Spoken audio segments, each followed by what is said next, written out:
Hello future doctors. आज हम शुरू करने जा रहे हैं प्रैक्टिकल केमिस्ट्री का मैराथन। मैं चाहता हूं कि आपको पता हो फिजिक्स क्लास 11th और 12th के मैराथन और बॉटनी और जूलॉजी क्लास 11th और 12th के मैराथन ऑलरेडी कंप्लीट हो चुके हैं। प्लेलिस्ट का लिंक डिस्क्रिप्शन में दिया है, वहां से देखना आपके लिए बहुत हेल्पफुल होगा। अगर आपको iPad hand written premium notes चाहिए तो व्हाट्सएप पर कांटेक्ट करना। नोट्स की सारी डिटेल्स और प्राइस डिस्क्रिप्शन में कांटेक्ट नंबर के साथ मिल जाएगी। ये नोट्स आपके प्रिपरेशन का असली वेपन बनेंगे। एक छोटी सी रिक्वेस्ट है, इस वीडियो का टाइम स्टैम्प आप कमेंट सेक्शन में डाल दीजिएगा। ये छोटी सी मेहनत दूसरे स्टूडेंट्स के लिए बड़ी मदद बन जाएगी। सिर्फ इस वीडियो का नहीं बल्कि जितने भी मैराथन लेक्चर्स हैं उन सब का टाइम स्टैम्प अगर कमेंट में होगा तो हर एक एस्पिरेंट का टाइम बचेगा। अगर वीडियो पसंद आए तो लाइक शेयर और कमेंट करना मत भूलना। आपके एक छोटे से सपोर्ट से मुझे और एनर्जी मिलती है और मैं और अच्छा कंटेंट बना पाता हूँ। चलो अब बिना देरी के वीडियो स्टार्ट करते हैं। ऑल द बेस्ट, तुम सभी अपने सपने के और एक कदम आगे बढ़ने वाले हो। Hello future doctors, welcome back to NET audio mentor. आज हम एक नया टॉपिक शुरू कर रहे हैं, पर उससे पहले एक क्विक रिकैप। पिछले लेक्चर्स में हमने सॉल्ट एनालिसिस और प्रैक्टिकल ऑर्गेनिक केमिस्ट्री का पूरा पोस्टमार्टम कर लिया है। अगर तुमने वो लेक्चर्स मिस कर दिए हैं तो उनकी प्लेलिस्ट लिंक डिस्क्रिप्शन में अवेलेबल है। नोट्स चाहिए तो premium hand written iPad notes के लिए डिस्क्रिप्शन में दिए गए व्हाट्सएप नंबर पर मैसेज कर देना। आज हम पढ़ रहे हैं प्रैक्टिकल फिजिकल केमिस्ट्री। इसका हर एक कॉन्सेप्ट हम इतनी डिटेल में समझेंगे कि तुम्हारे दिमाग में एक भी कंफ्यूजन नहीं रहेगा। चलो शुरू करते हैं। ओके, सबसे पहले कोलॉइड्स को समझते हैं। सोचो, एक ग्लास पानी में अगर नमक डालो तो वो ट्रू सॉल्यूशन बनेगा जिसके पार्टिकल्स दिखते नहीं हैं। अगर मिट्टी डालो तो वो नीचे बैठ जाएगी और सस्पेंशन बनेगा। और अगर दूध डालो तो वो ना पूरी तरह घुलेगा और ना ही नीचे बैठेगा। वो एक कोलॉइड बनेगा जिसके पार्टिकल्स का साइज 1 नैनोमीटर से 1000 नैनोमीटर के बीच होता है। इस साइज की वजह से ही कोलॉइड्स यूनिक प्रॉपर्टीज दिखाते हैं। अब ये इंपॉर्टेंट क्यों है? क्योंकि पार्टिकल साइज डिसाइड करता है कि सिस्टम का बिहेवियर कैसा होगा। लायोफिलिक कोलॉइड्स गम, स्टार्च, सॉल्वेंट को अट्रैक्ट करते हैं, इसीलिए स्टेबल होते हैं। जबकि lyophobic colloids gold, sulphur, solvent को अट्रैक्ट नहीं करते, इसीलिए अनस्टेबल होते हैं। इनको बनाने के लिए स्पेशल मेथड्स लगते हैं, जैसे ब्रेडिग्स आर्क मेथड या पेप्टिजेशन। कोलॉइड्स हमारे डेली लाइफ में भी बहुत यूजफुल है, जैसे ब्लड क्लॉटिंग, फूड एमल्जन्स और मेडिसिन डिलीवरी सिस्टम्स में। ओके, अब आते हैं एसिड बेस टाइट्रेशंस पर। इसका मेन प्रिंसिपल है इक्विवेलेंस का बराबर होना, यानी N1V1 is equal to N2V2। Strong acid strong base titration में पीएच कर्व एकदम स्टीप होती है, जिसे एंड पॉइंट इजिली मिल जाता है। और वीक एसिड स्ट्रॉन्ग बेस में बफर जोन बनने की वजह से कर्व ग्रेजुअल होता है। इंडिकेटर्स का यहां बहुत बड़ा रोल है।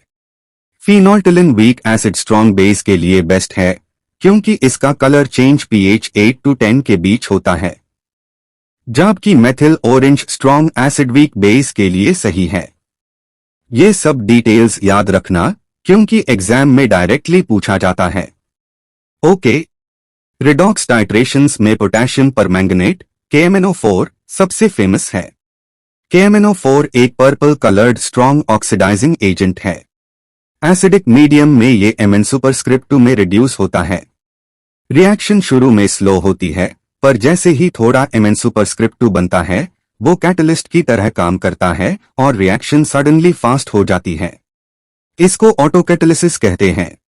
इसमें इंडिकेटर अलग से ऐड नहीं करना पड़ता, क्योंकि KMnO4 का खुद का कलर हाई इंडिकेटर है। एंड पॉइंट पर एक एक्स्ट्रा ड्रॉप से सोल्यूशन लाइट पिंक हो जाता है।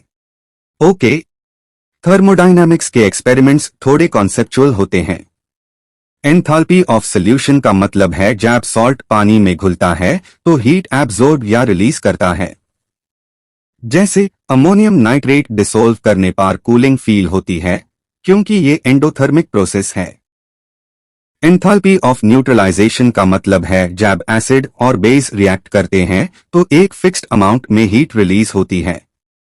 स्ट्रॉन्ग एसिड स्ट्रॉन्ग बेस के लिए ये वैल्यू लगभग -57.1 kJ मॉल होती है। अगर वीक एसिड हो तो थोड़ा कम होता है क्योंकि कुछ एनर्जी आयोनाइजेशन में खर्च हो जाती है। ओके, किनेटिक्स के एक्सपेरिमेंट्स बताते हैं कि रिएक्शन का रेट किस पर डिपेंड करता है।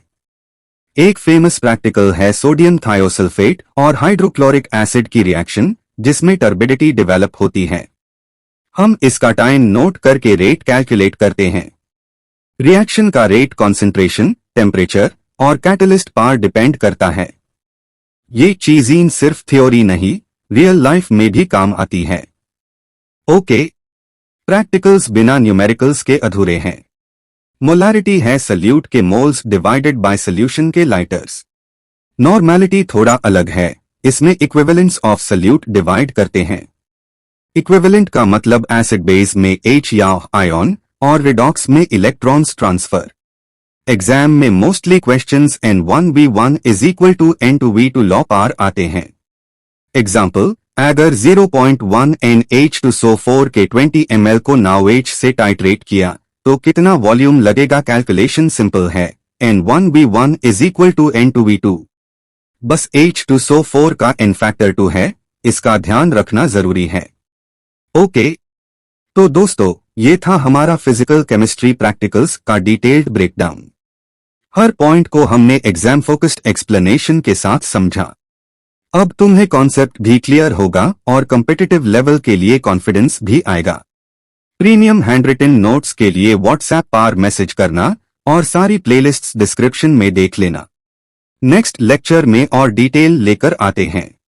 ओके, हेलो फ्यूचर डॉक्टर्स, एक शॉकिंग फैक्ट बताऊं, 97% स्टूडेंट्स सिर्फ वीडियोस देखते हैं लेकिन सब्सक्राइब ही नहीं करते और सिर्फ 0.6% स्टूडेंट्स हाई सब्सक्राइब करके कंसिस्टेंट प्रिपरेशन करते हैं और वही लोग फाइनल सिलेक्शन ले जाते हैं।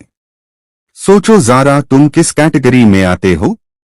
और वैसे ही जैसे सॉल्ट एनालिसिस में होता है, इतने सारे टेस्ट्स करके भी फाइनल कंफर्म रिजल्ट निकलना मुश्किल लगता है। बस वही चैलेंज NET प्रेप में भी है। कंफ्यूजन बहुत होती है, पर सॉल्यूशन सिंपल है अगर सही गाइडेंस फॉलो करो। तुम्हारा maximum syllabus main already complete करवा चुका हूं। Physics class 11th and 12th, zoology और बॉटनी के वन शॉट मैराथॉन्स प्लेलिस्ट में रेडी है, लिंक डिस्क्रिप्शन में है। और हैंडरिटन आईपैड नोट्स के लिए व्हाट्सएप पर मैसेज करना, नंबर डिस्क्रिप्शन में अवेलेबल है। ओके, सॉल्ट एनालिसिस में हमारे बेसिकली जो सिलेबस में identification of the basic radical and acidic radical, तो हमारे पास जो बेसिक रेडिकल में है Pb+2 है, कॉपर+2 है, एल्यूमिनियम+2 है, एल्यूमिनियम+3 है, आयरन+3 है, जिंक+2 है, निकल+2 है, कैल्शियम, बेरियम, मैग्नीशियम और NH4+। तो हमारे पास कैटायनिक एनालिसिस के लिए हमारे पास आइडेंटिफिकेशन टेस्ट है।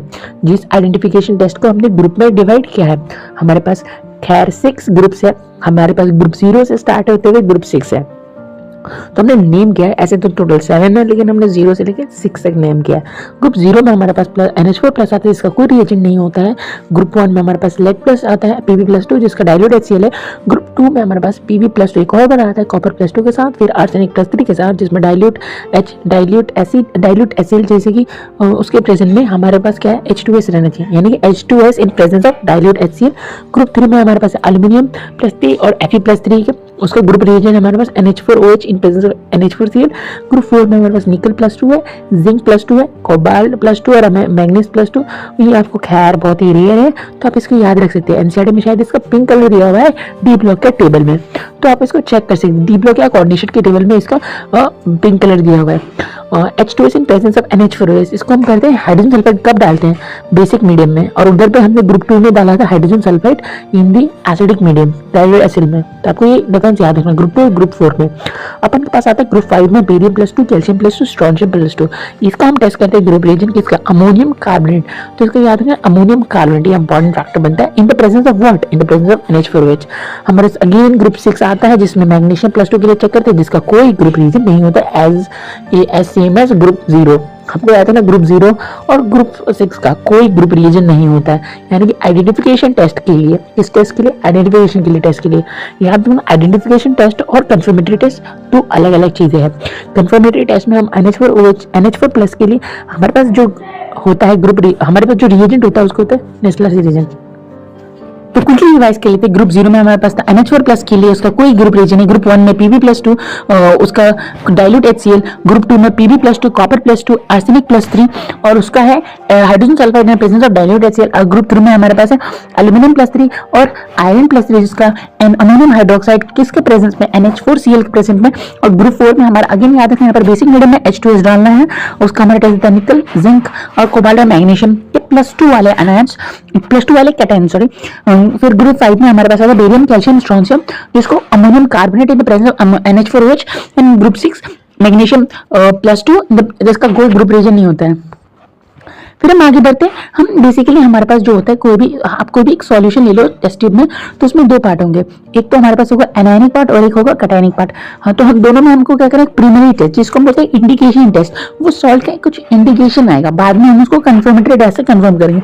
सेम होगा कैटायंस के लिए भी। तो हम बेसिकली पहले करते हैं अनायन का टेस्ट, फिर हम करते हैं कैटायन का करते हैं। वेट मिनट, आप कमेंट करना ये गलत है कि सही है। पहले हम कैटायन का टेस्ट करते हैं कि अनायन का टेस्ट करते हैं। Analysis of any inorganic salt is done by certain analysis which causes few physical observation। तो कोई भी हम सॉल्ट का एनालिसिस करते हैं तो हम किसी के बेसिस पे करते हैं, जैसे कि इवोल्यूशन ऑफ गैसेस के बेसिस पे करते हैं, चेंज इन कलर के बेसिस में करते हैं, और या तो फॉर्मेशन ऑफ पीपीटी फॉर्मेशन होगा प्रेसिपिटेट के फॉर्म में, या तो गैस का इवोल्यूशन होगा, या तो कलर का चेंज होगा, या फिर पीपीटी का हमको पीपीटी दिखेगा। ठीक है ना, ये तीन चीज याद रखना है अपन को।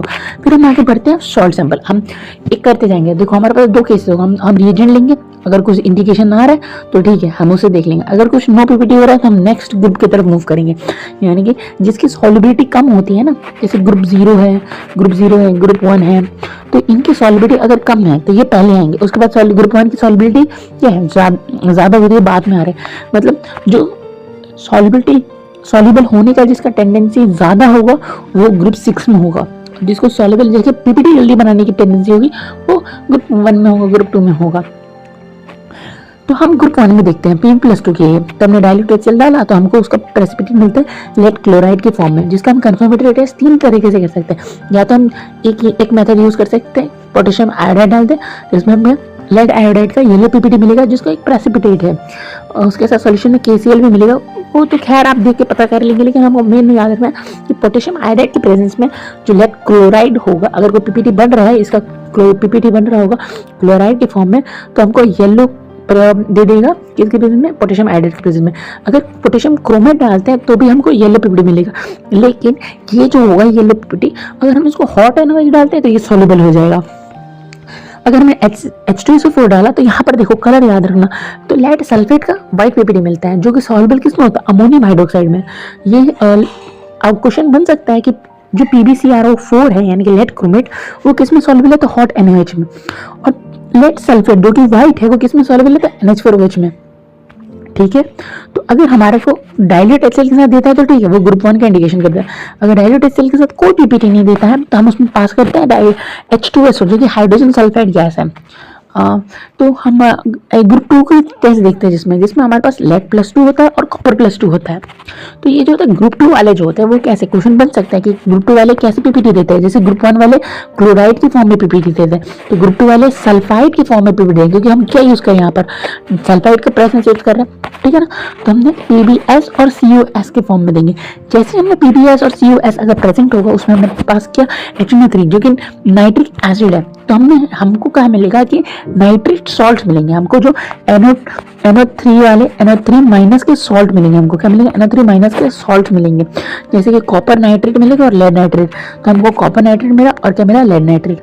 अगर हमको दो केसेस करना है, अगर लेड नाइट्रेट है तो लेड नाइट्रेट अगर हुआ, अगर उसमें हमने H2SO4 डाला, डाइल्यूट H2SO4 डाला यानी कि सल्फ्यूरिक एसिड डाला, तो हमको एक व्हाइट पीपीटी मिलेगा, किसका, लेड सल्फेट का व्हाइट पीपीटी मिलेगा। अगर कॉपर नाइट्रेट हुआ और हमने उसमें स्मॉल अमाउंट ऑफ अमोनिया डाला तो हमको एक कॉम्प्लेक्स मिलेगा, CuOH2 कॉपर हाइड्रोक्साइड के साथ दो कॉपर के साथ दो हाइड्रोक्साइल ग्रुप डॉट CuSO4 जो कि ब्लू कलर का कॉम्प्लेक्स होगा। ये सिंपली बोल रहे इसको, सिंपली क्या है, ये ब्लू है।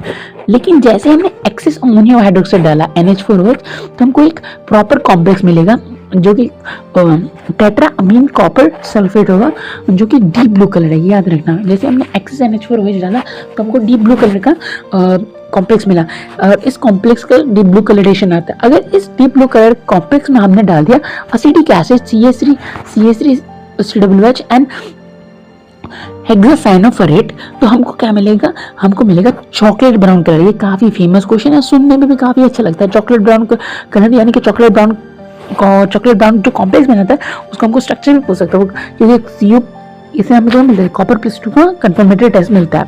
तो Cu+2 हमको टेस्ट देगा, जैसे टूटेगा तो ये कॉम्प्लेक्स टूटेगा Cu+2 और ये FeCN होल में -2 के साथ ये कॉम्प्लेक्स, ये पार्ट टूट जाएगा।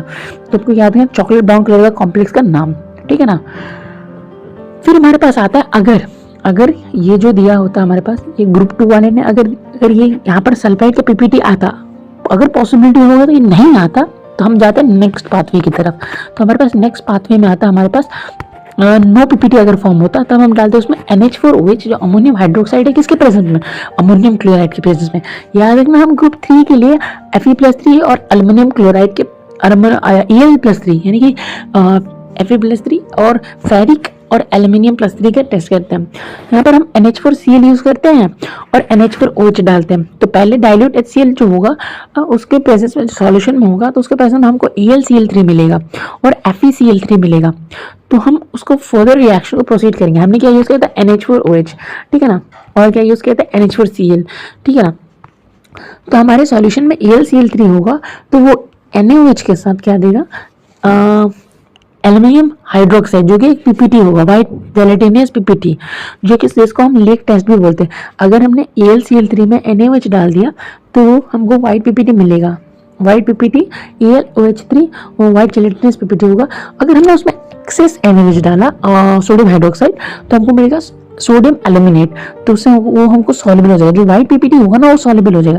पहले हमने AlCl3 था उसमें हमने NaOH डाला, फिर उसमें हमको मिला एक PPT वाइट जेलेटिनियस PPT। अगर हमने उसमें एक्सेस NaOH डाल दिया तो वो सॉल्युबल बन जाएगा। तो हमको एग्जाम में क्वेश्चन आ सकते हैं, ये अच्छा पॉइंट लिखा, आप देखिए इसको, white gelatinous PPT soluble in excess NaOH to form sodium aluminate. तो ऐसा कौन सा कैटायन है जो ये लाइन को इंडिकेट करता है कि white gelatinous PPT soluble in excess NaOH to form sodium aluminate. तो हमको वो देता है एल्यूमिनियम+3 का टेस्ट। तो हमको क्या मिलता है, एल्यूमिनियम+3 का। अगर हमने FeCl फेरिक क्लोराइड में हमने हेक्सासाइनोफरेट डाला होता है, पोटेशियम हेक्सासाइनोफरेट, तो हमको एक ब्लू कलर का कॉम्प्लेक्स मिलता है। ये आपको क्वालिटेटिव एनालिसिस ऑफ आपको मिल जाएगा क्लास 11 के चैप्टर में, जो फर्स्ट ऑर्गेनिक का चैप्टर जिसको हम कहते हैं।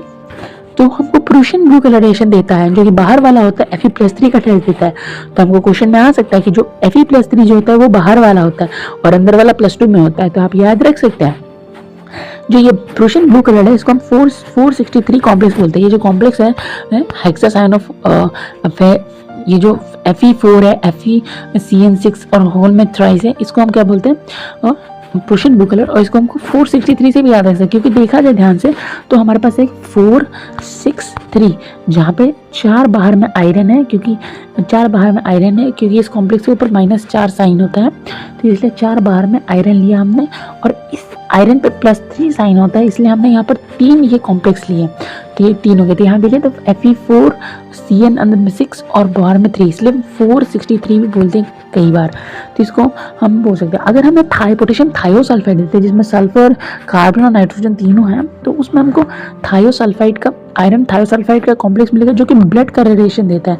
ये कॉम्प्लेक्स याद रख सकते हैं। इस कॉम्प्लेक्स पे क्या चार्ज है वो भी याद रख सकते हैं, +2 चार्ज है।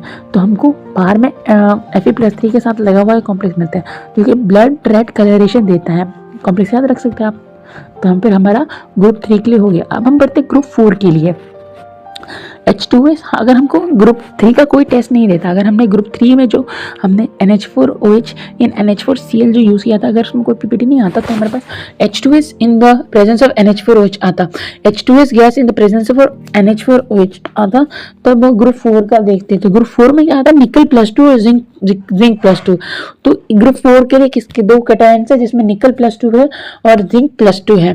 तो निकल +2 और जिंक +2 है, ये सल्फाइड के प्रेसिपिटेट देते हैं। ये निकल सल्फाइड जो कि ब्लैक कलर होता है और जिंक सल्फाइड जो कि व्हाइट कलर होता है। निकल सल्फाइड और जिंक सल्फाइड, ये हमको इनका कलर इंपॉर्टेंट है। कलर ऑफ सल्फाइड याद रखना, जिंक सल्फाइड व्हाइट कलर है, निकल सल्फाइड ब्लैक कलर है। आप याद रख सकते हो कैडमियम का जो सल्फाइड है वो येलो कलर है। ये भी एम्स में पूछा जा चुका है और आजकल एक ट्रेंड बना है कि एम्स के क्वेश्चन मेंस में देते हैं, जेईई मेंस में। तो हमारे पास निकल सल्फाइड का ब्लैक प्रेसिपिटेट आएगा और जिंक सल्फाइड का व्हाइट प्रेसिपिटेट आएगा। तो हमारे पास को जो निकल सल्फाइड का ब्लैक प्रेसिपिटेट है उसमें अगर हमने एक्वा रिएजेंट डाला, ये आपको पी ब्लॉक में मिल जाएगा क्लास 12 के टॉपिक में, तो वहां से ये कॉमन पॉइंट बन सकता है। तो एक्वा रिएजेंट HCl और HNO3, जहाँ पे HCl का मात्रा 3 होता है और HNO3 का मात्रा 1 होता है, 3:1 रेशियो में, तो हमको निकल क्लोराइड मिलता है। जो कि निकल क्लोराइड में अगर हमने अमोनियम हाइड्रोक्साइड डाला और ये DMG, बहुत ही इंपॉर्टेंट है, कोऑर्डिनेशन का बनता है क्वेश्चन, कोऑर्डिनेशन का बनता है, ये हमको रेड कॉम्प्लेक्स देता है। जो NiDMG2 का हमको रेड कॉम्प्लेक्स मिलता है। आप इसका स्ट्रक्चर याद रख सकते हैं। रोजी रेड PPT देता है कब? DMG के प्रेजेंस में, डाइऑक्सी मिथाइल ग्लाइकोजन के प्रेजेंस में। तो हमारे को हो गया ये याद रखना, रेड कॉम्प्लेक्स का स्ट्रक्चर क्या होता है, NiDMG2। तो ये कॉम्प्लेक्स हो गया। आप याद रख सकते हो कि इसमें कितने रिंग है, तो 1 रिंग है, 2 रिंग है, 3 रिंग है, 4 रिंग बना रहा है। तो ये जो कॉम्प्लेक्स फॉर्म होता है ये तो 4 रिंग होता है और हाइड्रोजन बॉन्डिंग दिख रहे 1 और 2 हाइड्रोजन बॉन्डिंग दिख रहा है हमको यहाँ पर। तो रोजी रेड PPT देता है कौन? निकल। ये काफी इंपॉर्टेंट है, काफी बार पूछ चुका है रोजी रेड PPT करके। अगर हमने जिंक सल्फाइड जो व्हाइट था उसमें हमने कॉन्सेंट्रेटेड HCl डाला होता तो हमको जिंक क्लोराइड मिलता। इसका निकल क्लोराइड बनाने के लिए हमको एक्वा रिएजेंट यूज करना पड़ा और जिंक सल्फाइड से हमको जिंक क्लोराइड बनाने के लिए कॉन्सेंट्रेटेड HCl यूज करना पड़ा।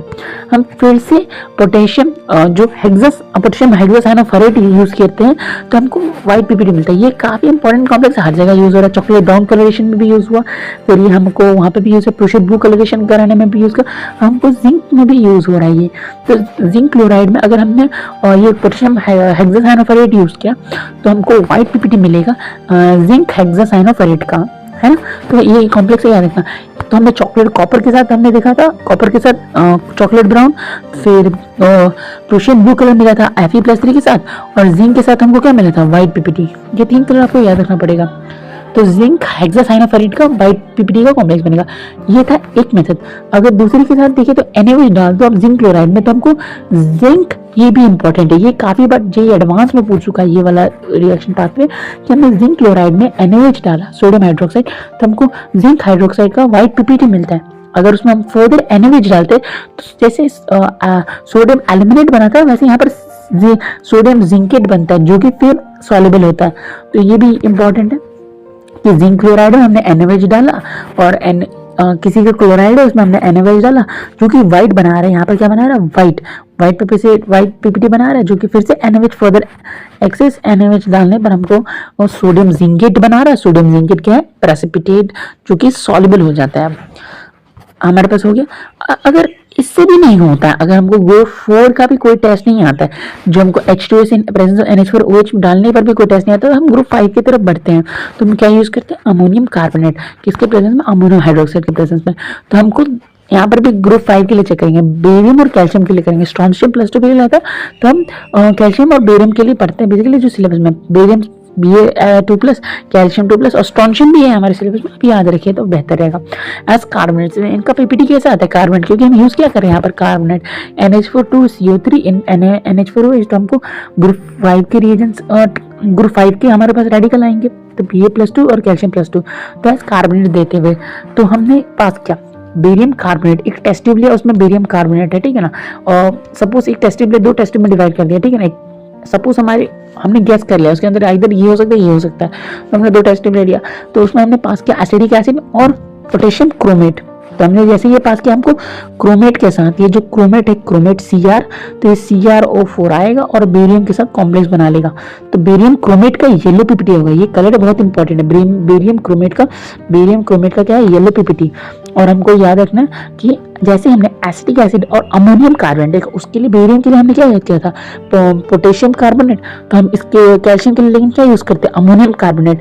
जब हमने अमोनियम कार्बोनेट यूज किया तो हमको कैल्शियम एसीटेट का पीपीटी मिलेगा। यहाँ पर बहुत इंपॉर्टेंट बात जो कि याद रखना है, एक हमको कैल्शियम एसीटेट का पीपीटी मिलेगा जो कि व्हाइट कलर का होगा, और कैल्शियम कार्बोनेट वो भी एक व्हाइट कलर का होगा, वो भी पीपीटी में फॉर्म होगा जो कि फर्दर कैल्शियम कार्बोनेट में बन जाएगा, ठीक है ना। तो हम फर्दर ग्रुप 5 के लिए क्या यूज करते हैं, फ्लेम टेस्ट। ये काफी इंपॉर्टेंट बन जाता है और ये काफी बार एग्जाम में पूछ चुका है, और ये कलर तो काफी इंपॉर्टेंट है, एप्पल ग्रीन। आप याद रख लो, एप्पल ग्रीन कलर का जो होता है, ग्रीन कलर का एप्पल होता है, उसमें याद ही रख लो बेरियम होता है, समझ लो, याद रखने के लिए आप रख सकते हो। तो एप्पल ग्रीन कलर का जो होता है फ्लेम टेस्ट में क्या देता है, बेरियम देता है।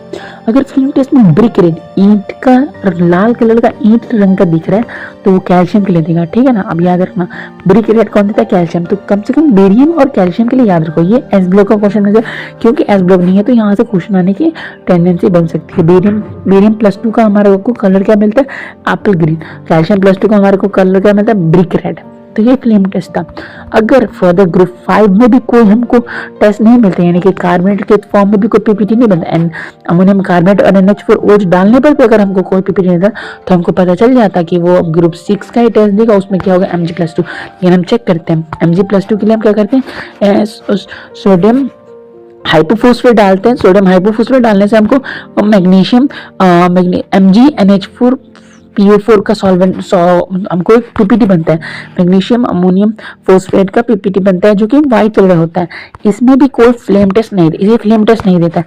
तो हमको बस कंफर्म कर लेना है कि फाइनली कुछ नहीं मिल रहा है, तो हमने सोडियम हाइपोफॉस्फेट डाला, उसमें हमें मैग्नीशियम अमोनियम फोस्फेट का पीपीटी बना जो कि व्हाइट कलर का है, और जो फ्लेम टेस्ट नहीं दे रहा है तो हमको कंफर्म हो जाएगा कि वो Mg+2 का था।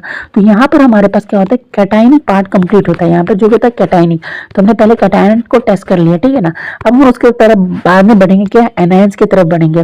तो identification of acidic radical, acidic radical में हमारे पास आता है carbonate, sulphide, sulphate, nitrate, nitrite, chloride, bromide, iodide, ठीक है ना। तो हम प्रीलिमिनरी टेस्ट करेंगे एनायंस का। तो हमारे पास कोई भी सॉल्यूशन है, प्रीलिमिनरी टेस्ट क्या होता है, इंडिकेटिंग टेस्ट होता है। इसमें हम कंफर्म नहीं करते, जस्ट तुक्का लगाते कि हाँ ये प्रेजेंट हो सकता है। तो हमने कोई एक टेस्ट ट्यूब लिया, उसके अंदर सॉल्यूशन है, इस टेस्ट ट्यूब के अंदर सॉल्यूशन है, तो इसमें हमने डाला डाइल्यूट H2SO4। एक केस डाला हमने डाइल्यूट H2SO4।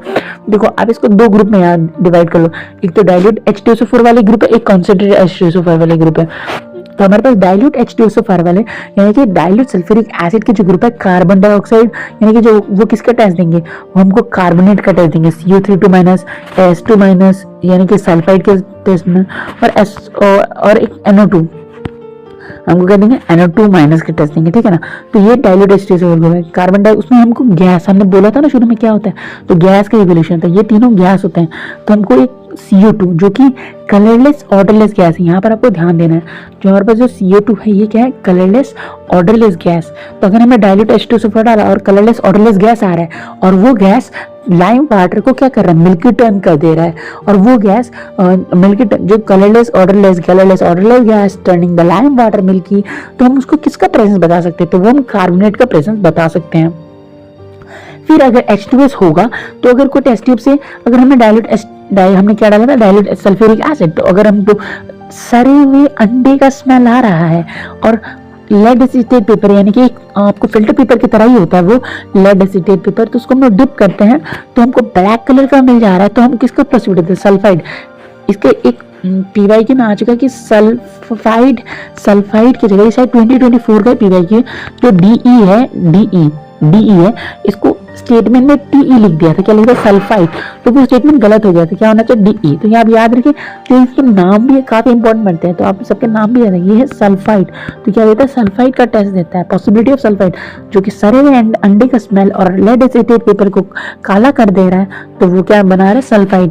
क्योंकि PBS बन रहा होगा ना, PBS हम आगे फर्दर डिटेल में पढ़ेंगे, PBS बन रहा है। अगर हमारे पास डायरेक्ट H2SO4 डाला और हमको ब्राउन फ्यूम्स मिल रहे हैं, डायरेक्टली ब्राउन फ्यूम्स मिल रहे हैं, और हम उसमें एसिडिफाइड पोटेशियम आयोडाइड डालते हैं, और वो क्या टर्न करते हैं, बहुत इंपॉर्टेंट लाइन है, स्टार्च टर्न ब्लू, यानी कि जो स्टार्च को क्या कर रहा है, ब्लू कलरेशन दे रहा है पोटेशियम आयोडाइड। तो हमको किसको इंडिकेशन दे रहा है, NO2- का इंडिकेशन दे रहा है, किसका इंडिकेशन, NO2- का इंडिकेशन दे रहा है, ठीक है ना, याद रखना। तो डाइल्यूट H2SO4 में हमारे पास 3 है, किसके 3 है, एक तो एक कार्बोनेट, एक है सल्फाइड, और एक NO2-, ठीक है ना। अब हम बढ़ते हैं कॉन्सेंट्रेटेड H2SO4 वाले ग्रुप।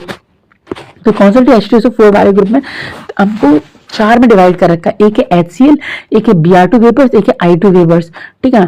तो और एक है NO2, यहाँ पर भी NO2 आ रहा है, लेकिन ये NO2 किसका है, NO3 वाला, ये वाला आयन का है। ये कॉन्सेंट्रेटेड में ये NO3 माइनस वाला कॉन्सेंट्रेटेड में देता है। NO2 माइनस क्या होता है, ये होता है डाइल्यूट में होता है। NO2 माइनस क्या है, डाइल्यूट वाला है, और NO3 माइनस क्या है, कॉन्सेंट्रेटेड वाला है। किसका, कॉन्सेंट्रेटेड वाला है। तो हम आगे बढ़ते हैं। तो हमने HCl Br2 यानी कि ये Cl माइनस, ये हम क्या देते हैं, क्लोराइड्स का, ये हम देते हैं क्लोराइड्स का, ये हम ब्रोमाइड्स का देते हैं, और ये आयोडाइड्स का, और ये NO3 माइनस का टेस्ट देते हैं। तो हमने क्या किया, देखा कि जब हमने कॉन्सेंट्रेटेड यूज़ किया, क्या यूज़ किया हमने, कॉन्सेंट्रेटेड H2SO पर यूज़ किया। जब हमने क्या यूज़ किया, कॉन्सेंट्रेटेड सल्फ्यूरिक एसिड का जब हमने इस्तेमाल किया, तो हमको अगर डालते क्या है, पंजेंट कलरलेस गैस, कोई कलरलेस गैस है लेकिन गंदा महक रहा है, और वो व्हाइट फ्यूम्स जो निकल रहा है। फिर जो व्हाइट फ्यूम्स कब निकलेगा, अगर हमने देखो पहले यहाँ देखना है पंजेंट कलरलेस गैस। तो जैसे हमको पता चला पंजेंट कलरलेस गैस है, तो हमने उसमें क्या किया, एक अमोनियम हाइड्रोक्साइड जो सॉल्यूशन है उसमें हमने जो ग्लास रॉड होता है उसको डिप किया और उस कलरलेस फ्यूम के सामने लाया। तो जैसे ही वो व्हाइट फ्यूम्स आने लगा, तो वो किसका प्रेजेंट, वो इंडिकेशन करेगा HCl गैस का इंडिकेशन करेगा। ये काफी इंपॉर्टेंट लाइन है, ये कम बातों में बोला जा रहा है लेकिन बहुत इंपॉर्टेंट, जो कि क्लोराइड का टेस्ट देता है। अगर हमने देखा कि हमने कॉन्सेंट्रेटेड सल्फ्यूरिक एसिड डाला, तो हमको रेडिश ब्राउन कलर का गैस निकला, जो कि पंजेंट स्मेल कलर, कैसा है, रेडिश ब्राउन, थोड़ा लाल ब्राउन कलर का टाइप का है। तो वो हमको Br2 का इंडिकेशन देता है। Br2 अब आप देख सकते हो, रेडिश ब्राउन, ये थोड़ा रेडिश ब्राउन होगा, और ये ब्राउन। सपोज आपको डिफरेंशिएट करना है कि Br2 है कि NO2 है, तो आप कैसे कर सकते हो, जो होता है यहाँ पर इसमें क्या होता है कि ना, आप इसमें आप क्या करो, on heating turns blue colour. जो हम इस गैस को अगर ब्राउन, ये ब्राउन फ्यूम से इसको हम हीट करते थे, ब्लू कलर का गैस देता है, लेकिन इसमें नहीं देगा। तो ये इंपॉर्टेंट है। और इसमें क्या करते हैं, इसमें MnO जो colour intensifier, manganese oxide colour intensifier, intensity of the colour increases on addition of manganese oxide, intensity of the colour increases on addition of manganese oxide. ये काफी इंपॉर्टेंट है। मैंगनीज ऑक्साइड का डालते इंटेंसिटी बढ़ जाएगा reddish brown colour का, तो bromide ion का इंडिकेशन देगा। ये काफी अलग है, और ये पूछने की टेंडेंसी ज्यादा है। I2 वेपर्स आना, यानी कि I माइनस का टेस्ट, आयोडाइन। इसमें क्या होता है कि वायलेट कलर के गैसेस निकलते हैं। जैसे हम कंसंट्रेटेड, हम जब एसिडिक रेडिकल का टेस्ट देखते हैं, एनायन का टेस्ट करते हैं, उसमें अगर कॉन्सेंट्रेटेड सल्फ्यूरिक एसिड डाल रहे हैं, अगर कोई वायलेट कलरेशन आ रहा है, तो हमको कहते हैं वो वायलेट कलरेशन आ रहा है। और अगर हम कलर इंटेंसिफायर को डालते हैं, यानी कि मैंगनीज ऑक्साइड को डालते हैं, तो क्या होता है, इंटेंसिटी ऑफ द कलर, वो वायलेट कलर का जो घना है वो और घने और ज्यादा मात्रा में वायलेट कलर निकलता है। तो वो किसका पॉसिबिलिटी देता है, आयोडीन माइनस का, I माइनस का पॉसिबिलिटी देता है। फिर हमारे पास NO2 गैस है, जो हमने NO2 गैस के लिए देखा, जो ब्राउन फ्यूम्स निकल रहा होगा, और हीट करने पे वो ब्राउन फ्यूम्स कैसे ब्लू कलर का हो जाएगा।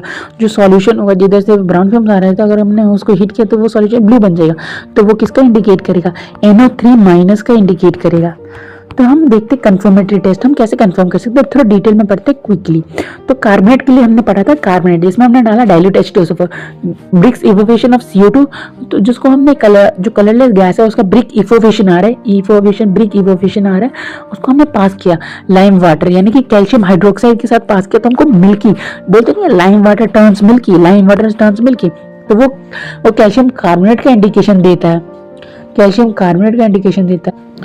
उस लाइम वाटर में हमने एक्सेस CO2 पास किया, जो गैस इवल हो रहा था, on passing of access CO2 वो लाइम वाटर क्या होता है, वो क्लियर हो जाता है, यानी कि जो मिल्की से वापस वो कलरलेस हो जाता है। तो वो कैल्शियम किसके प्रेजेंस में, तो formation of calcium bicarbonate turn the lime water milky, क्योंकि लाइम वाटर मिल्की किसके वजह से होता है, कैल्शियम कार्बोनेट की वजह से मिल्की होता है। जैसे ही एक्सेस CO2 आता है तो वो बाइकार्बोनेट बन जाता है, कैल्शियम के बाइकार्बोनेट बन जाता है। तो कैल्शियम बाइकार्बोनेट क्या होता है, मिल्की कलर होता है। तो यहाँ से हो गया। नेक्स्ट बढ़ते हैं हम और सल्फाइड के लिए। सल्फाइड में हमने क्योंकि डाइल्यूट H2SO4 का ग्रुप है, सल्फाइड डाला, डाइल्यूट सल्फाइड, तो उसमें हमको रोटेन X मिलाता है, जो कि हाइड्रोजन सल्फाइड की तरह हाइड्रोजन सल्फाइड की फॉर्म में इवॉल्व होता है। तो अगर हम दो मेथड है, अगर हम सल्फाइड में सोडियम नाइट्रोक्लोराइड डालते हैं, ये बहुत इंपॉर्टेंट है, ये भी ऑर्गेनिक के फर्स्ट चैप्टर कह सकते हैं क्वालिटेटिव एनालिसिस में।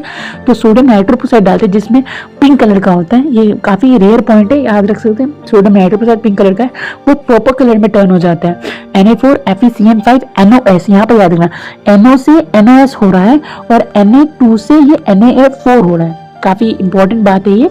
तो कॉम्प्लेक्स में क्या क्या चेंजेस आ रहे हैं, तो अंदर तो NOS आ रहा है, तो ये S अंदर घुस जा रहा है, इसकी वजह से चार्जेस में चेंजेस आया, तो ये Na4 हो जा रहा है। तो जो सोडियम नाइट्रोपोसाइड टेस्ट करते हैं वो सल्फाइड के लिए टेस्ट करते हैं, फाइड DE वाला, T नहीं D डॉग। तो पर्पल होता है यार, पर्पल कलर का वो प्रेसिपिटेट देता है नाइट्रोपोसाइड टेस्ट में। अगर और या फिर दूसरा हमने देखे तो एसिटिक एसिड में अगर हमने क्या किया, लेड एसीटेट डालते हैं, तो ये PYQ है 2024 का PYQ कि जो रोटेन एक्समेल का गैस निकल रहा है और उसमें हमने डाला लेड एसीटेट पेपर, तो हमारा लेड एसीटेट पेपर कैसा हो जाएगा, ब्लैक हो जाएगा, लेड एसीटेट पेपर ब्लैक हो जाएगा। फिर हम बढ़ते नाइट्रेट की तरफ। हमने पढ़ा था नाइट्रेट NO2, तो हम NO2 को अगर हमने क्या किया, हमने CH3 एसिटिक एसिड और KI में पोटेशियम आयोडाइड में प्रेजेंट किया, तो वो क्या करेगा, जहाँ पर I- होता है ये इसको ऑक्सीडाइज कर देता है I2 में, जो NO2 होता है ये ऑक्सीडाइज कर देता है I2 में एसिटिक एसिड के प्रेजेंस में। और ये जो I2 गैस, जो आयोडीन के गैस मिल रहा है वो स्टार्च पेपर को क्या टर्न करेंगे, ब्लू कॉम्प्लेक्स। जो आयोडीन के गैस है ये स्टार्च पेपर को ब्लू कलर करेंगे, ये काफी इंपॉर्टेंट बात है, रटी दो, iodine gas turn starch paper blue complex. तो किसके ब्लू बनने के, किसके ब्लू कॉम्प्लेक्स की वजह से। अगर NO2 गैस में हमने H2SO4 डाइल्यूट डाला तो हमको ब्राउन वेपर्स आएंगे, NO2 का ब्राउन वेपर्स। ये भी एक कंफर्मेटरी टेस्ट है किसका, NO2- का। और हमने क्या किया, इस NO2- में हमने एसिटिक एसिड डाल दिया, acetic acid and sulphanilic acid with naphthyl amine, तो हमको रेड अजोडाई मिलेगा। ये आप याद रख सकते हो, acetic acid in the presence of sulphanilic acid in the presence of naphthyl amine, तो हमको रेड अजोडाई मिलेगा। रेड अजोडाई जो का इसका स्ट्रक्चर कुछ ऐसा है, रेड अजोडाई। नेक्स्ट बढ़ते हैं हम क्लोराइड्स की तरफ। क्लोराइड्स में हमारे पास अगेन कई सारा पाथवे हो सकता है, तो एक हो गया H2S ले लो, या फिर अपन ले लेंगे मैंगनीज ऑक्साइड जो कि कलर इंटेंसिफायर था, और एक AgNO3 ले सकते हैं। पहले हमने क्या किया, कॉन्सेंट्रेटेड, ये सब क्या कॉन्सेंट्रेटेड का था, कॉन्सेंट्रेटेड सल्फ्यूरिक एसिड डाला तो HCl का कलरलेस गैस आएगा, जो कि अमोनिया के साथ हमको व्हाइट, क्योंकि हम बोलते हैं ना rod dipped in ammonium hydroxide turns gives the white fumes, dense white fumes. अगर Cl- है और उसमें हमने डाला मैंगनीज ऑक्साइड जो कि कलर इंटेंसिफायर, यहाँ पे तो कलर है ही नहीं, तो हम स्टार्टिंग में डाल रहे कलर MnO2 और H2SO4 डालते कॉन्सेंट्रेटेड के प्रेजेंस में, तो हमको ये कलर बहुत मिलेगा, Cl2 का क्लोराइड का गैस मिलेगा, क्लोरीन का गैस मिलेगा, क्लोरीन गैस जिसका कलर है क्या, ग्रीनिश येलो, मैंने कलर में ही लिख दिया, ग्रीनिश येलो टाइप का कलर आएगा, जो कि Cl2 गैस को इंडिकेट करता है। अगर Cl- में हम देखो यहाँ पर क्या है, ये Cl- आयनिक क्लोराइड्स का एक टेस्ट है, काफी इंपॉर्टेंट, PYQ में पूछ चुका है। आयनिक क्लोराइड का टेस्ट हम करते हैं अगर हम उसमें पोटेशियम क्रोमेट डालते हैं, पोटेशियम डाइक्रोमेट डालते हैं कॉन्सेंट्रेटेड H2SO4 के साथ, तो हमको क्रोमाइल क्लोराइड टेस्ट का दे रहे हैं। वो टेस्ट का नाम हो जाता है क्रोमाइल क्लोराइड टेस्ट, जिसमें अगर आयनिक क्लोराइड है तो CrO2 Cl2 बनता है, जो कि वोलेटाइल उड़ने वाला क्रोमाइल क्लोराइड बनाता है, जो कि आयोनिक क्लोराइड का टेस्ट होता है। और क्रोमाइल क्लोराइड में अगर हम NaOH डालते हैं तो सोडियम क्रोमेट बनता है। सोडियम क्रोमेट में अगर हम लेड एसीटेट डालते हैं तो वो PbCrO4 का कॉम्प्लेक्स बनाता है, जो कि येलो होता है, PbCrO लेड क्रोमेट हमने पहले पढ़ा था। तो याद रखना, पहले आयनिक क्लोराइड हमने उसका क्या क्रोमाइल क्लोराइड टेस्ट, जिसमें potassium dichloride in presence of concentrated H2SO4 हमको वोलेटाइल रेडिश ब्राउन कलर का फ्यूम्स मिला, जिसमें हमने NaOH डाला, सोडियम क्रोमेट बना, फिर लेड एसीटेट के साथ उसने लेड क्रोमेट का येलो दिया, जो कि लेड क्रोमेट क्या होता है, येलो PPT देता है, क्लोराइड्स कंफर्म। फिर हम देखते हैं ब्रोमाइड्स के लिए, तो ब्रोमाइड्स में आता है हमने Br- लिया, उसमें हमने कॉन्सेंट्रेटेड H2SO4 है तो वो रेडिश ब्राउन कलर का देगा। तो हम जब देखें कि Br- जब Cl2 के साथ रिएक्ट करता है तो ब्रोमीन गैस का इवोल्यूशन होता है, यानी कि जो Cl है, Cl2 है, वो Cl- में कन्वर्ट हो जाएगा, कि मोर इलेक्ट्रोनेगेटिव एटम है Cl, तो इसलिए Cl- में कन्वर्ट हो जाएगा और Br को क्या करेगा, ऑक्सीडाइज करेगा। तो यहाँ पर इंटर हैलोजन रिएक्शन होता है, ठीक है ना, इंटर हैलोजन रिएक्शन का एक इंपॉर्टेंट क्वेश्चन बन सकता है। तो कितने टूटे टॉपिक से पी ब्लॉक के जो सॉल्ट एनालिसिस में हमें देखने को मिलते हैं। तो यहाँ पे ब्रोमीन गैस का इवोल्यूशन होता है, जो कि ब्राउन कलर होता है। अगर हम ब्रोमाइड में Br- में अगर हम AgNO3 डालते हैं सिल्वर नाइट्रेट, तो हमको पता है कि सिल्वर ब्रोमाइड का हमको मिलेगा प्रेसिपिटेट, जो कि पील येलो होता है। AgCl क्या होता है, व्हाइट कलर का होता है। और AgBr होता है पेल येलो, और AgCl होता है कंप्लीटली सॉल्युबल होता है, लेकिन यहाँ पर पार्शियली सॉल्युबल हमको देखने मिलता है सिल्वर ब्रोमाइड के केस में, पार्शियली। और आप देखेंगे कि AgI यानी सिल्वर आयोडाइड इनसॉल्युबल होता है। आगे जाके पढ़ेंगे टेस्ट फॉर आयोडीन माइनस, तो हम टेस्ट देखेंगे इसके लिए I माइनस के लिए कॉन्सेंट्रेटेड H2SO4 में डाल दीजिए, तो हमको I2 के वेपर्स मिलेंगे जो कि वायलेट कलर होंगे, और कलर इंटेंसिफायर जो मैंगनीज डाइऑक्साइड के प्रेजेंस में वो क्या होगा, और ज्यादा वायलेट कलर निकलेगा। अगर हम इस आयोडीन गैस जो वायलेट कलर का है, अगर हम स्टार्च के थ्रू इसको पास करते हैं तो हमको ब्लू कॉम्प्लेक्स फॉर्मेशन देता है, ब्लू कलरेशन देता है वो कॉम्प्लेक्स फॉर्मेशन के कारण, तो वायलेट कलर से किसमें चेंज हो जाएगा, ब्लू कलर में। अगर सिल्वर आयोडाइड बनाना हो हमको, यानी कि AgNO3 डाल दे उसमें, तो I माइनस को AgI में बदल देगा, जो कि सिल्वर आयोडाइड भी एक येलो कलर का PPT है जो कि इनसॉल्युबल है। यहाँ पे काफी इंपॉर्टेंट पॉइंट बनता है इनसॉल्युबिलिटी का। अगर हम इंटर हैलोजन रिएक्शन कर दे Cl यानी कि मोर इलेक्ट्रोनेगेटिव डालते हैं, यहाँ पर Cl2 डाल दे या फिर Pl2 डाल दे, तो ये I माइनस किस में कन्वर्ट हो जाएगा, I2 में कन्वर्ट हो, जो कि वायलेट कलर होता है। क्या होता है, वायलेट कलर। और इसी वायलेट कलर को हमने क्या किया, स्टार से पास किया तो ब्लू कलरेशन आया था।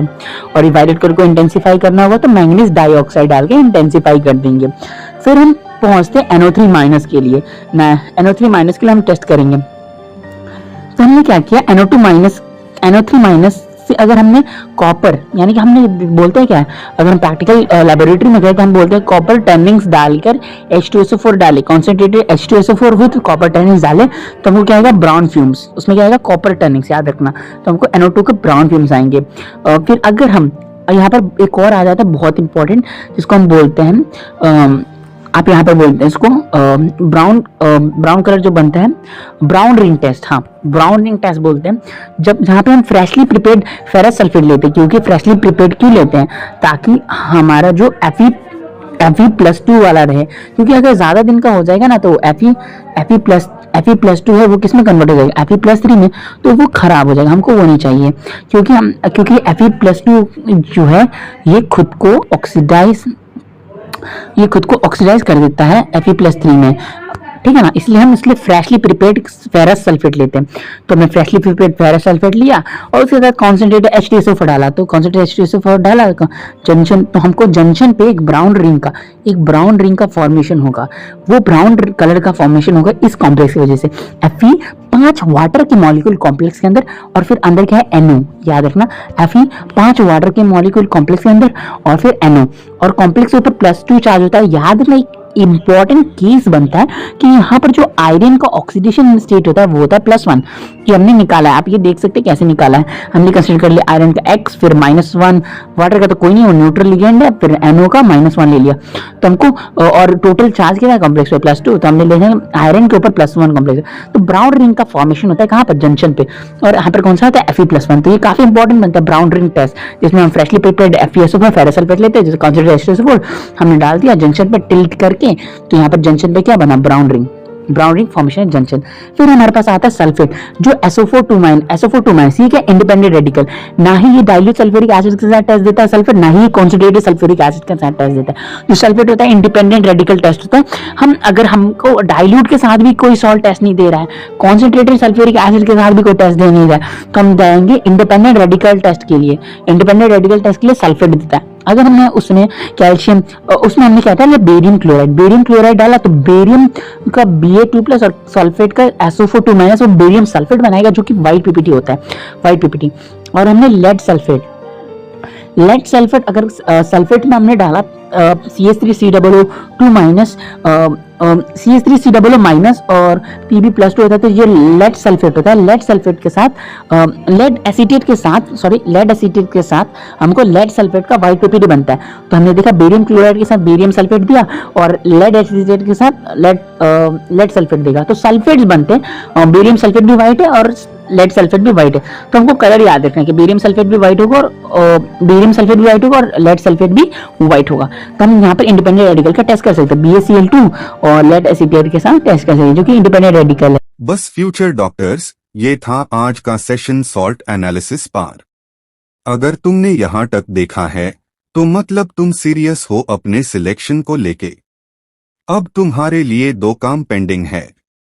पहला, प्लेलिस्ट चेक करो जो डिस्क्रिप्शन में है, जहां फिजिक्स, केमिस्ट्री और बायोलॉजी के मैराथन्स तुम्हारी वेट कर रहे हैं। और दूसरा, अगर तुम्हें hand written premium iPad notes चाहिए तो व्हाट्सएप पे मैसेज करना, डिटेल्स डिस्क्रिप्शन में मिल जाएंगी। और हाँ, एक छोटा सा फेवर, वीडियो पसंद आया हो तो लाइक करो और चैनल को सब्सक्राइब जरूर करो। शायद यही एक स्टेप तुम्हें 0.6% वाली विनिंग कैटेगरी में डाल दे। हेलो फ्यूचर डॉक्टर्स, आज के सेशन में हम एक ऐसे टॉपिक पर बात करने वाले हैं जो एनईटी और जी दोनों के लिए इंपॉर्टेंट है, practical organic chemistry one shot. वैसे मैं एक छोटी सी प्रॉब्लम तुम्हारे साथ शेयर करना चाहता हूं। तुम्हें पता है 97% स्टूडेंट्स यूट्यूब वीडियोस देखकर भी सब्सक्राइब नहीं करते और सिर्फ 0.6% हाई सब्सक्राइब करते हैं।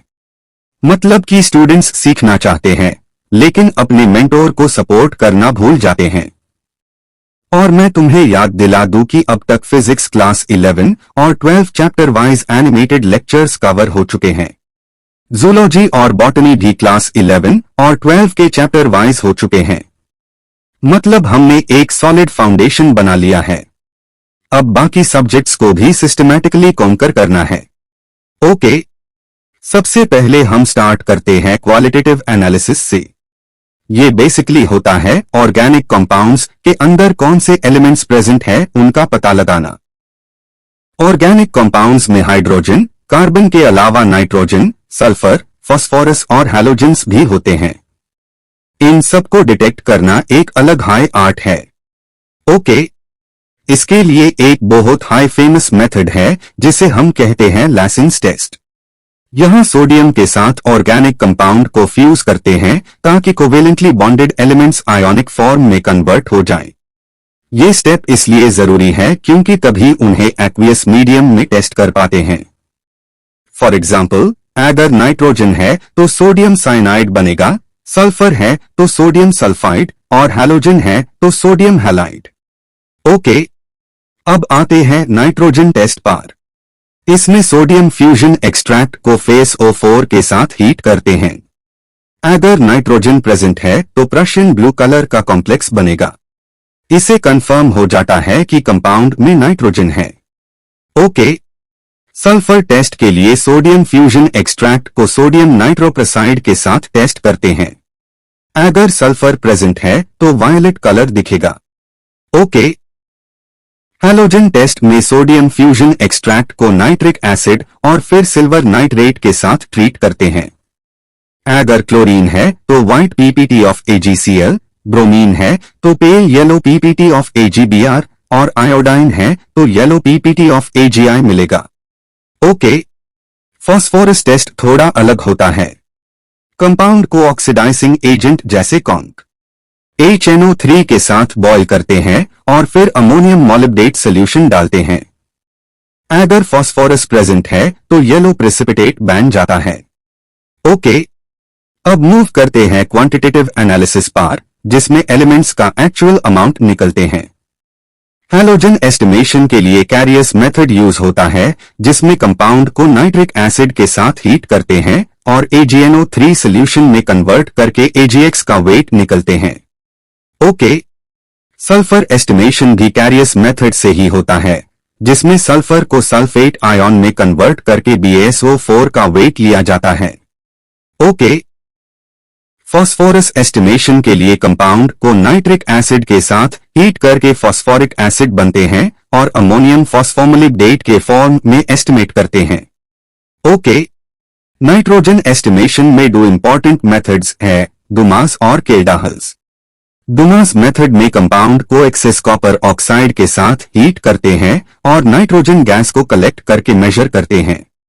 ओके, केल्डाहल्स मेथड थोड़ा ज्यादा कॉमन है, जिसमें कंपाउंड को कॉन्क H2SO4 के साथ डाइजेस्ट करते हैं और फॉर्म्ड अमोनिया को स्टैंडर्ड एसिड के अगेंस्ट टाइट्रेट करके नाइट्रोजन का परसेंटेज निकलते हैं।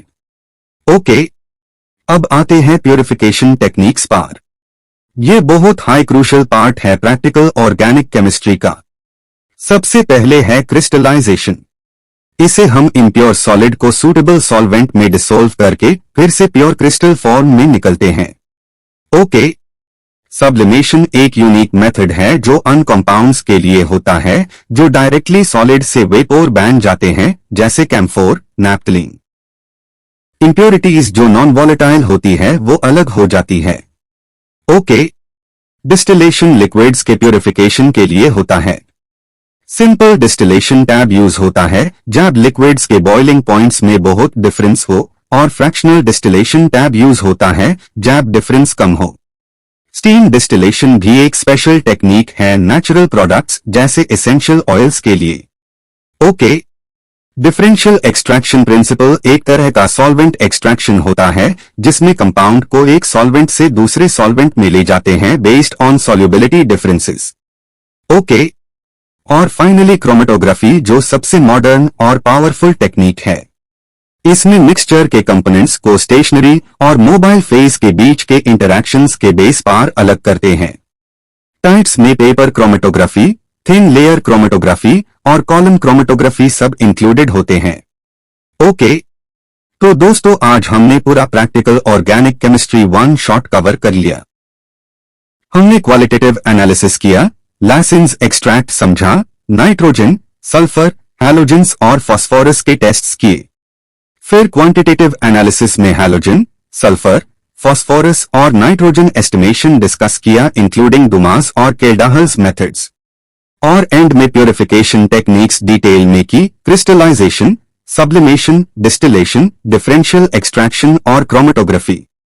ओके। Yeah.